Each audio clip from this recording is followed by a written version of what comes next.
베드로전서 5장 5절 말씀 드리겠습니다. 베드로전서 4장에서 이어서 이제 5장은 이제 장로들아라는 말씀으로 시작을 합니다. 곧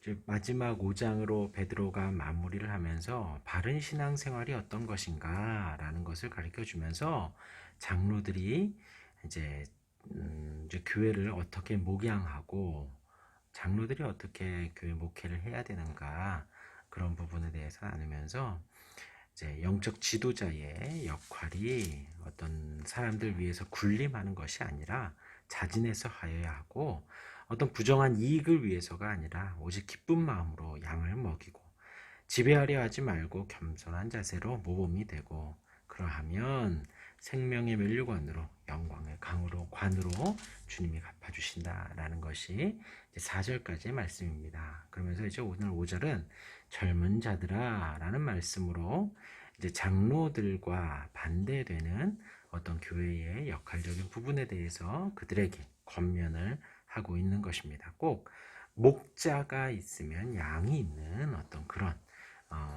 말로 장로들아 라고 해서 이제 젊은 자들아 라는 말로 시작을 합니다.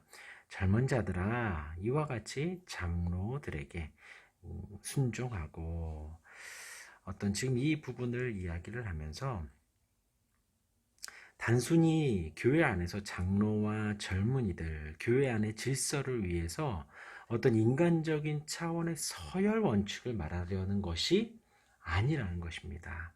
그것이 아니라 그리스도와의 관계성 안에서 주님이 우리를 위하여서 모든 것을 내어주고, 그리고 우리가 주님 앞에 순종하듯이 장로들 또한도 겸손하게 모범이 되어서 성도들을 섬길 때에 젊은이들도 그와 같이 장로들에게 순종할 수 있다라는 것을, 그런 관계에서 장로들아, 젊은이들아 라는 말씀으로 베드로가 말을 하고 있다라는 것입니다. 그러니까 교회 안에서의 어떤 이 모든 것이 어떤 장로들이 잘 다스리기 위해서 서열을 세우고 일처리가 빠르하기 위해서 무엇인가 조직을 세워가는 것이 아니라는 것입니다. 주님과 우리의 관계, 목자와 양의 관계, 그런 관계에서 장로들과 젊은이들 간의 관계를 말을 하는 것입니다.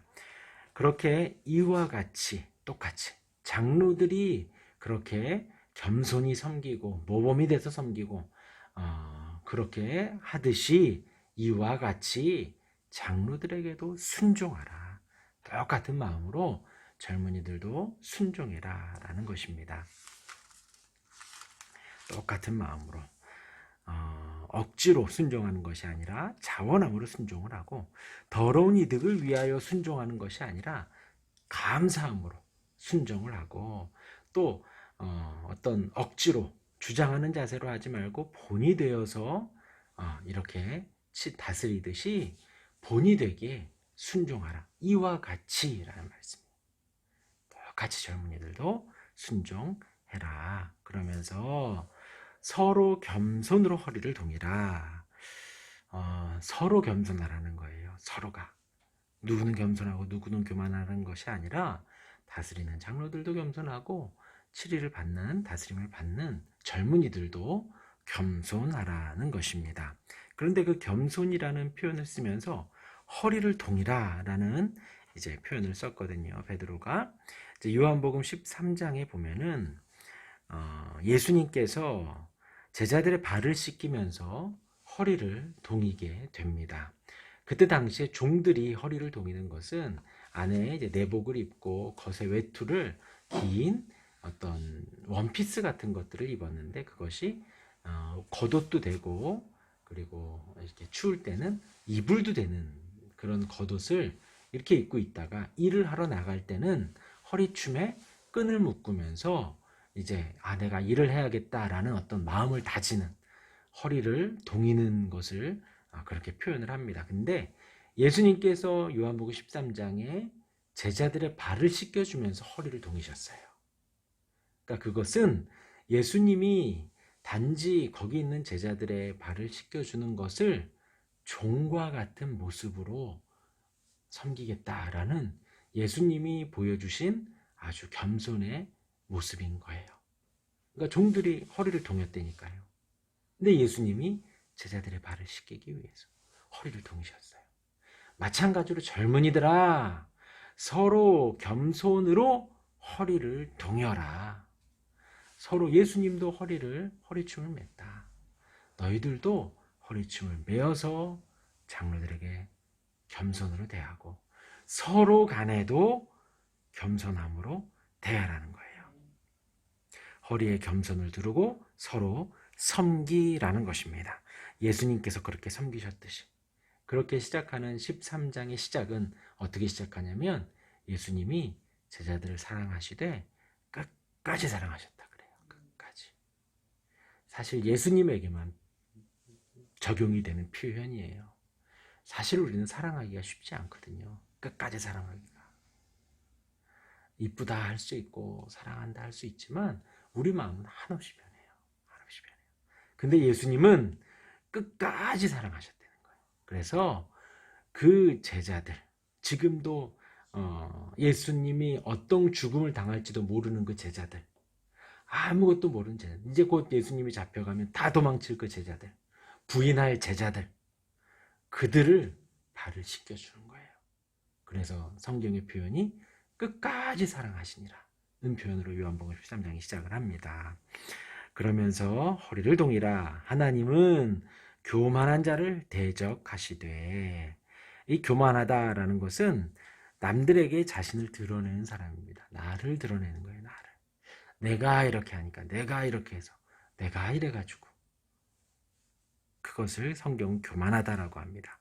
근데 그렇게 내가 드러나면 어떻게 되냐면 내가 하나님처럼 돼 있어요. 내가 이렇게 잘했어. 내가 이렇게 섬겼어. 내가 이만큼 했다. 내가 저거 했어.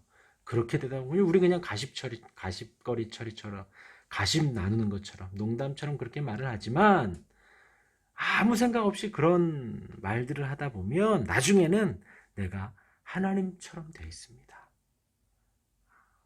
그것을 교만이라고 해요. 그러기에 교만을 하나님이 대적하시는 거예요. 교만한 자를 대적하시되. 교만한 자를 대적하시는 거예요. 근데 그 반대의 말씀도 나옵니다. 겸손한 자들에게는 은혜를 주시느니라. 우리가 모든 상황 은혜 받으세요, 은혜 받았어요 말 표현을 하잖아요. 오늘 베드로서에서는 은혜를 받을 수 있는 조건이 뭐예요? 겸손하게 섬기는 거예요. 내가 아니라 하나님이 지혜를 주셔서, 하나님이 하게 하셔서, 하나님이 인도하셔서, 하나님이 생명 주셔서, 하나님이 붙들어 주셔서 그렇게 나를 낮추고 하나님을 높일 때 은혜를 주신다는 거예요. 은혜를 받고 싶으면 겸손하게 자기를 드러내지 말고 하나님을 드러내는 그런 우리 인생이 되길 바랍니다. 어제 장로들아에 이어서 오늘은 젊은이들아 라고 하였습니다. 듣는 모든 이들이에요. 나는 60이 넘었으니까. 그게 아니라 모든 이들. 어제도 표현했지만 장로들아가, 저도 장로지만 어느 교회에서 다스리는 사람들만 장로들아가 아니라 듣는 모든 이들이 어디서나 장로와 같이 역할을 하고 장로와 같이 살아가는, 마찬가지로 젊은이들아, 듣는 모든 이들이 서로 겸손히 섬기고 순종하고 교만하지 않고 겸손할 때 주님이 모든 우리들에게 은혜를 주신다라는 것입니다. 그런 은혜 충만하시기를 주님의 이름으로 축원합니다. 아멘. 기도하겠습니다.